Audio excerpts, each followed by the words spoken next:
नमस्कार सभी को।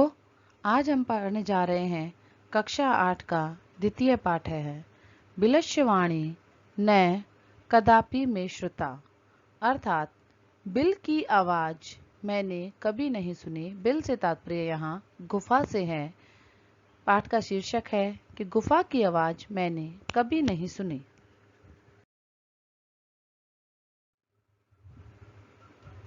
प्रस्तुत पाठ संस्कृत के प्रसिद्ध कथा ग्रंथ पंचतंत्र के तृतीय तंत्र कौलुकियम से संकलित है। पंचतंत्र के मूल लेखक विष्णु शर्मा हैं। इसमें 5 खंड है जिन्हें तंत्र कहा गया है। इनमें गद्य पद्य रूप में कथाएं दी गई हैं जिनके पात्र मुख्यतः पशु पक्षी हैं। संस्कृत का एक प्रसिद्ध कथा ग्रंथ है जिसे हम पंचतंत्र कहते हैं, जिसे विष्णु शर्मा ने लिखा है। उस विष्णु शर्मा के उस पंचतंत्र नामक ग्रंथ में अनेक कथाएं हैं जिनमें ज्यादातर के पात्र पशु पक्षी हैं। उन्हीं में से एक कथा इस पाठ में संकलित की गई है।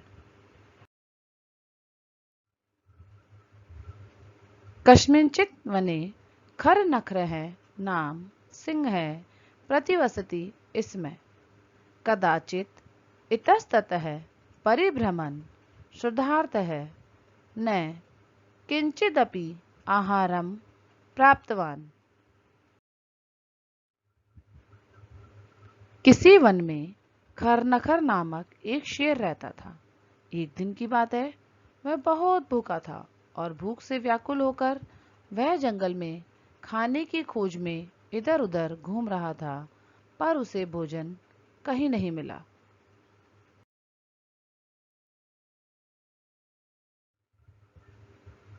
ततः सूर्यास्त समये एकां महतीं गुहां दृष्ट्वा सः अचिन्तयत् नूनम् एतस्यां गुहायां रात्रौ कोऽपि जीवः आगच्छति, अतः तत्रैव निगूढो भूत्वा तिष्ठामि इति।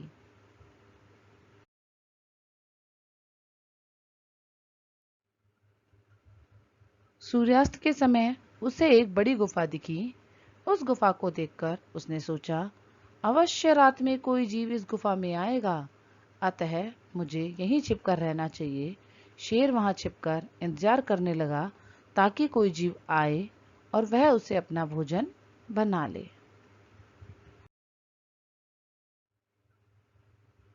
एतस्मिन् अंतरे गुहायाः स्वामी दधीपुच्छ नाम शृगालः समागच्छत्। स च यावत् पश्यति तावत् सिंहपद पंक्ति गुहायां प्रविष्टा दृश्यते न च बहिरागतः।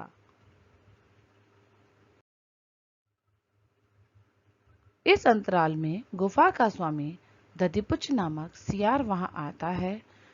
वह वहां देखता है, तब उसे पता चलता है कि शेर के पैरों के निशान गुफा के अंदर तो गए पर बाहर नहीं आए। इसका मतलब है शेर अभी भी गुफा में है। क्या हुआ बच्चों कि गुफा का जो स्वामी था दधिपुच्छ नाम का शियार, जब वो अपनी गुफा की तरफ आया तो उसने देखा कि बाहर कुछ शेर के पंजों के निशान बने हुए हैं। इसका मतलब शेर गुफा के अंदर की ओर गया था, लेकिन बाहर आने वाले निशान उसे नहीं दिखाई दिए। तो इसका तात्पर्य उस दधिपुच्छ नामक सियार ने समझा कि शेर अभी भी गुफा के अंदर है, वह बाहर की ओर नहीं आया। शृगालः अचिन्त्यत् अहो विनष्टः अस्मि नूनम् एतस्मिन् बिले सिंहः अस्ति इति तर्कयामि, ततः किं करवाणि।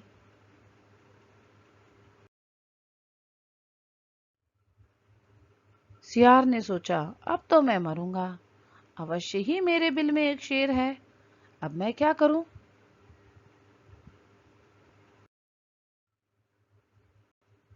एवं विचिन्त्य दूरस्थः रवं कर्तुम् आरब्धः।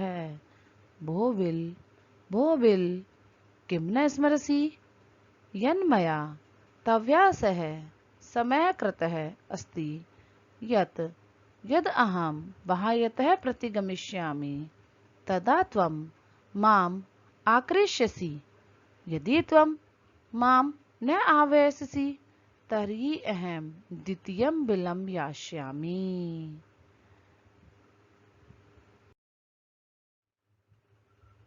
देखिए, सियार ने एक युक्ति बनाई और वह कुछ सोचा। उसके बाद कुछ दूरी पर जाकर बोला, हे बिल, हे बिल, हे मेरी गुफा। बिल तात्पर्य यहाँ पर गुफा। क्या तुझे याद नहीं है, मेरी तुम्हारे साथ शर्त थी। यहाँ जो समय शब्द आया उसका तात्पर्य है शर्त, कि मेरी तुम्हारे साथ शर्त थी। जब मैं यहाँ बाहर आऊंगा तब तुम मेरा आवाहन करोगी। आवाहन करोगी अर्थात जब भी मैं तुम्हारे बाहर से वापस अंदर आऊंगा तो तुम स्वयं मुझे आवाज लगाकर बुलाओगी। यदि तुम मेरा आवाहन नहीं करोगी तो मैं दूसरे बिल में चला जाऊंगा। सियार ने क्या कहा कि गुफा, तुमने मेरे से शर्त लगाई थी ना कि जब भी मैं आऊंगा तो तुम मुझे बुलाया करोगी, लेकिन मैं बाहर खड़ा हूं और तुमने मुझे नहीं बुलाया, और अगर तुम मुझे नहीं बुलाओगी तो मैं अभी दूसरी गुफा में रहने चला जाऊंगा, मैं तुम्हें छोड़ दूंगा।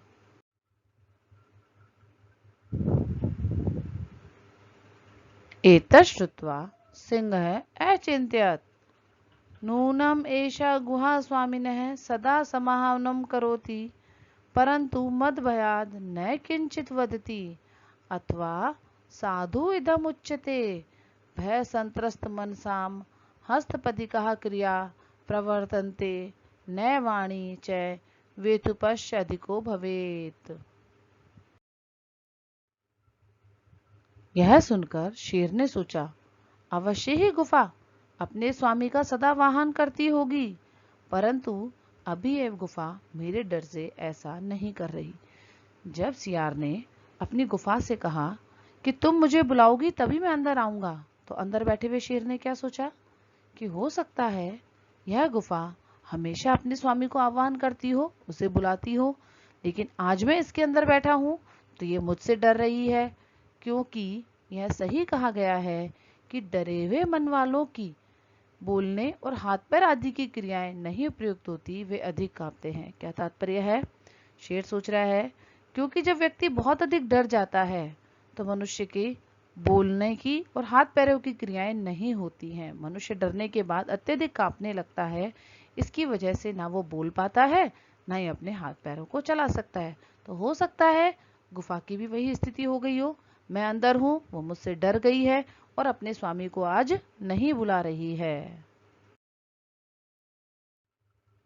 तद अहम आवाहन करोमि, स एव बिले प्रविश्य मे भोजनम भविष्यति। इत्थं विचार्य सिंह सहसा शगालस्य आवाहनमकरोत्। सिंहस्य ऊर्जगर्जनं प्रत्युध्वनिना सा गुहा उच्चैः शृगाले आवाहयत्। अनेन अन्ये अपि पशवः भयभीता भवन्।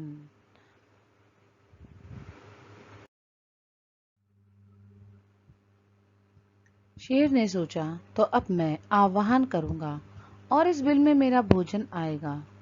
यह सोचकर शेर ने अचानक सियार का आह्वान किया। शेर की ऊंची दहाड़ से पूरी गुफा गूंज उठी और जोर से आवाज निकली, जिससे सारे पशु भयभीत उठे। शेर ने सोचा कि यदि यह गुफा इसे नहीं बुलाएगी तो यह अंदर नहीं आएगा और मेरा भोजन नहीं बन पाएगा, इसलिए अब मैं इसका आह्वान करूंगा।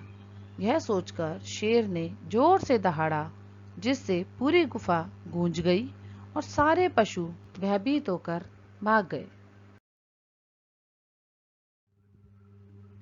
शृगाले अपि ततदूरं पलायमानः इयम् अपठत्, अनागतं यः कुरुते स शोभते, स शोच्यते यो न करोति अनागतं, वने अत्र संतस्य समागता जरा, बिलस्य वाणी न कदापि मे श्रुता। जब शेर दहाड़ा और सारे पक्षी और पशु इधर उधर भागे तो सियार भी दूर पलायन कर गया, अर्थात दूर भागा, और भागते भागते उसने एक श्लोक पढ़ा। क्या कहा उसने?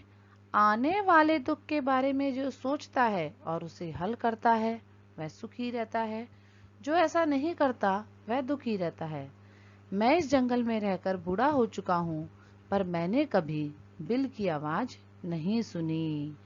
सियार ने क्या कहा कि यदि कोई व्यक्ति आने वाले दुख या खतरे के बारे में जान ले और उसका हल निकाल ले तो वह सुखी रहता है, और जो ऐसा नहीं करता वह दुखी रहता है। मैं जंगल में रहकर बूढ़ा हो चुका हूँ, पर मैंने बिल की आवाज नहीं सुनी, अर्थात गुफा कभी बोलती ही नहीं है। सियार ने तो केवल अपने आप को बचाने के लिए यह एक युक्ति सोची थी कि यदि अंदर शेर होगा तो वो दहाड़ेगा, और वही हुआ। शेर दहाड़ा, जिससे यह विश्वास हो गया कि शेर अंदर है, और सियार भी वहां से भाग गया। धन्यवादः।